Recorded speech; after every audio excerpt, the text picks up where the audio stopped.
Today we're going to have a lot of fun. We're going to dive into 10 little known websites that professional genealogists use to climb their family tree. Now I want to invite you to check out the show notes that are linked in the description so that not only you can find the direct links to some of these websites that will be featured, but you can also go and support the professional genealogists who recommended these sites. So let's get to it. Now, the first little known genealogy website is Google. Yeah, I know. You are fans of Lisa Louise Cook, so you know Google is not a little known genealogy website. However, my colleague Ellen Thompson Jennings from the Family History Found says the part that people fail to remember, they just typically go to find their ancestor or find out information about what is a bobsled in Canada in 1850, or doing those image searches that we've talked here on this channel, but they fail to go search for these three resources: local genealogy societies, local historical societies, and genealogy libraries. So yes, you know to use Google, but we want to go to Google and look for these specific resources. So I typed in the Hamilton County Genealogy Society and I get all of these great little resources: a Facebook page, the family search, wiki, a blog spot, but we're going to go up here to the first one right here. And now we're at the Hamilton County Genealogy Society website. There is a link for databases available. If I join this society, I have index to church deaths, 1890 to 1898, that'll be awesome. Index to death notices, indexes to the German newspaper there, marriage index. There's so many great things here, but I wouldn't know it was there if I didn't go to Google and search for the Genealogy Society. So look for state genealogy societies, look for county. You may even, depending on how large the city is, a city genealogy society. Go check that out. Thank you, Ellen, for that tip. Now, this next one comes from the archive lady, Melissa Barker. And being that she is an archivist, it's no surprise she tells us that we need to be checking out state archives. Now, this is one of her favorites because she lives in Tennessee, but you can get to a genealogy index search, maps. We always need to be checking out maps. Patriot Paths is a work in progress that uses revolutionary pensions to map the paths the soldiers took. Oh my gosh, that is super exciting if you have Revolutionary War ancestors. So you can do a Patriot Selector. And we have John Abbott, and there's different ways that you can use this website. All right, so here's some enlistments, and we can zoom in and we can click through and we can find out there's 29 soldier points, 11 enlistments, and we can just really explore this website. I'm not going to dive down deep into it because this website is chock full of information, as is most state archives and libraries. So follow that advice and get into the state archives. Now, the next website is ArchivGrid, and this was recommended by Lisa Leosin of Are You My Cousin? She really likes this because you can access a special collection catalog for all of the archives around the United States and the world. So when you go to ArchivGrid, there are a number of ways that you could search the website. You can go to, let's say, Alabama, and then you can click on Auburn University and go search the collection. And then you can see a number of collections and the descriptions from them.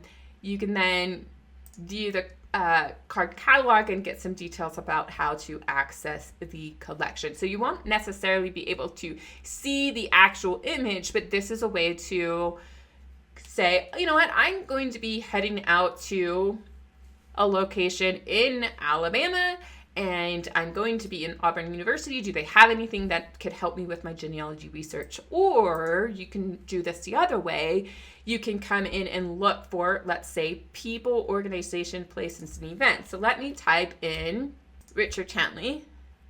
And I type in Richard Townley, and there are a number of collections that mention Richard Townley. So I can go through, and this was too recent. Chase Family Papers, 1738, view the collection. and we can find out where it's housed. Archives of the Episcopal Diocese of Maryland.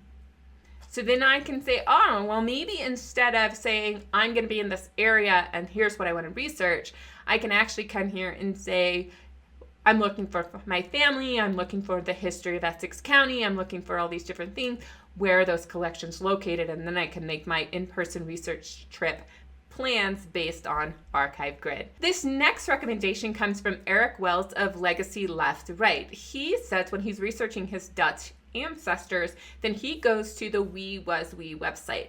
Now the WieWasWie website has a Dutch version and an English version, which is really handy.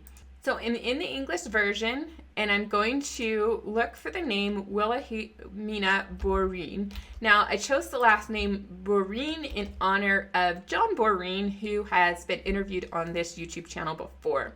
So I'm going to go and click search. And then I have the last name, the first name, patronymics, yay! The place, the date, and the type of document. Now, if you don't know what that document is, then go copy it and put it in Google Translate. Pop it in and it says birth. So we're going to be looking at birth records, and notice I have all of this great information. I have the index where the father's name, the mother's name, the gender, the birth date, the institution, and then an image. Go to the source of where that image is, and that is going to help me a lot more. So now I can zoom in and look at it a lot better. So that's a pretty handy website if you have Dutch ancestors. Now, the researchers at Trace recommend the Library of Congress, and there are so many great collections over here on the Library of Congress. The Historic American Buildings Survey, Chronicling America, which is a newspaper site, Farm Security Administration, Cities and Towns. I clicked on this, and this is great because there are so many great things.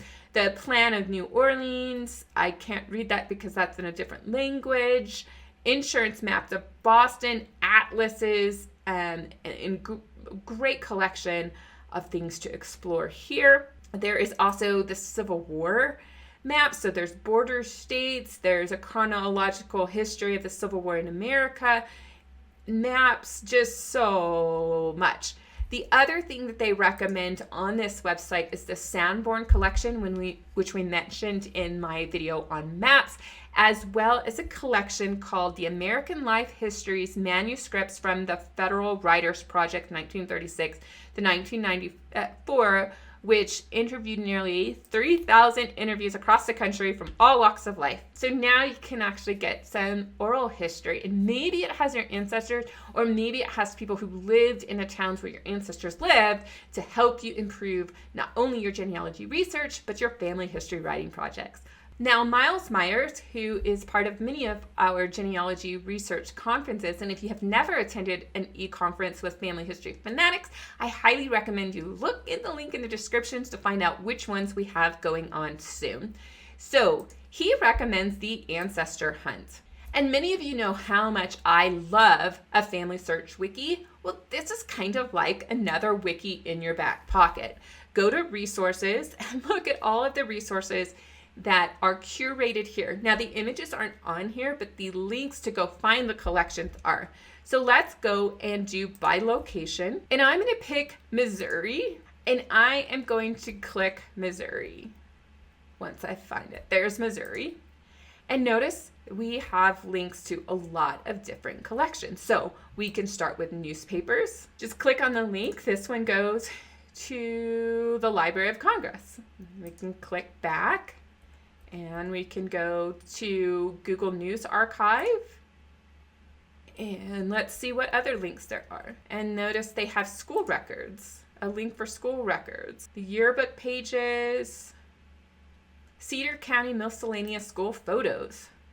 And now this is from a USGenWeb page that talks about school photos that are available in Cedar County schools. And we'll be coming back to GenWeb in just a second, but this is a great portal page that takes you into a lot of different collections that may not make it over to the Family Search Wiki. So Family Search Wiki and Ancestor Hunt, a powerful combination.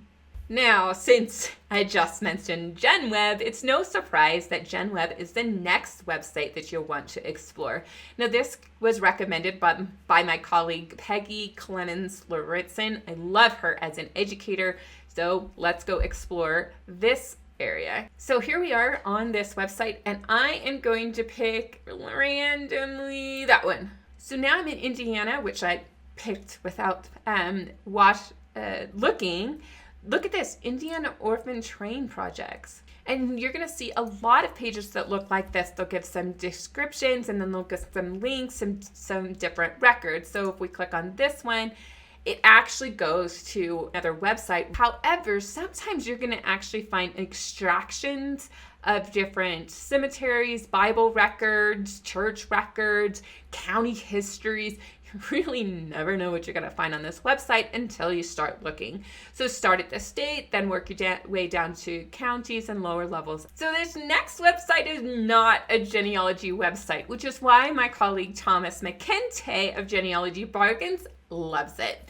Now, he says there are so many things you can do on here, but we're just going to do one quick thing that he recommends is not only can you use this for that contextual historical facts. So let's say you want to find out your ancestor had $8,000 property value in the 1820s, not 1820 census, they didn't have the property value, but from the 1860 census, and you want to find out how much that was in modern dollars, you can use WolframAlpha for that. But another thing you could do is find out, let's say you're not sure what all the nicknames for Margaret could be, and you're trying to do some spelling variations, name variation researches.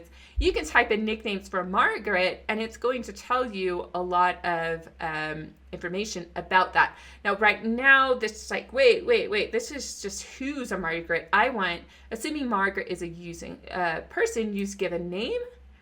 And now we're going to get to the results. So Greta, Madge, Maggie spelled different, Mags, Maisie, Mackie, Mamie.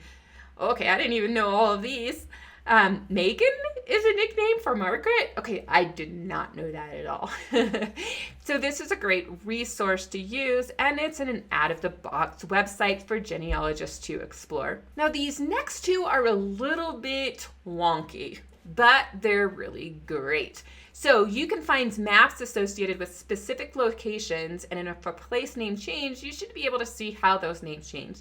And this is a tip from Drew Smith of the Genealogy Guide. So let's go into the USGS Geographic Name Information System, or the GNIS. So I live in Los Alamos, so let's find out what we can find out for Los Alamos. And I just care about New Mexico, so I'm going to filter New Mexico, and I'm going to go ahead and send a query.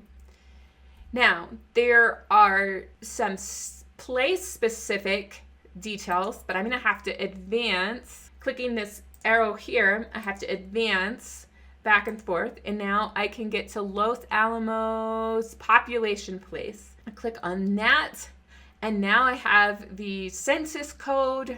I can find out the latitude and longitude information, and that will help me isolate a location. So if you put in your place, you can find the location on a map. So we can click on this map, and now you can see a topographical map of the area, and you can see all of those bumps. Those are all the mesas that are around Los Alamos, and we can see that we're part of, or the Santa Fe National Forest is very close by. So, really great tip. It's a little wonky to use, so be sure you go look for some bonus trainings that are available online for this website so that you can really dive deep into it. Now, this last one comes from the genealogy researcher Amy Tennant, and it is for U.S. researchers. So she uses this a lot to find out statutes applicable to the United States at a particular time and place. But after watching her video that I linked to over in the show notes on how to use this website, I also discovered that your ancestor might appear in some, what are they called? Statutes at large. Okay, let's go look at this. So on this website, you're going to click Statutes at Large, and then you can browse your collection and you can search the title. So I'm going to click browse. And then she said to come down to volume 6, which a list of private acts. And in these lists of private acts, you have the table of contents to all of the acts. Click next image, and we can see there are military service, an act to authorize the Comptroller of Treasury to settle the account of Thomas Wishart, late a lieutenant in the Army of the United States, in 1793. So if you have early American ancestors, then you'll definitely want to come and search through this. So you see this page number? Take that page number and come up here and type it in and click turn to image. And now we're looking for the Thomas Wishart. And it says, be it enacted that the Comptroller of Treasury is hereby authorized to adjust and settle the account of Thomas Wishart. And it gives you the rest of that information. Really, really great stuff. Lots of interesting details in here. Private land claims, allowance, pensions, indemnity, relief, some great stuff to go and explore. So this is a browse collection, but we're not afraid to browse, are we? So I hope you had fun learning about some little-known websites that professional genealogists use to climb their family tree. What are your favorite little-known genealogy websites that we didn't mention? Put the name and a link to those websites in the description below. If you want to explore some more tips on how to do online genealogy research, be sure to check out the playlist that'll appear up top. And if you're ready for something specifically selected for you by YouTube, check out the one below. Be sure to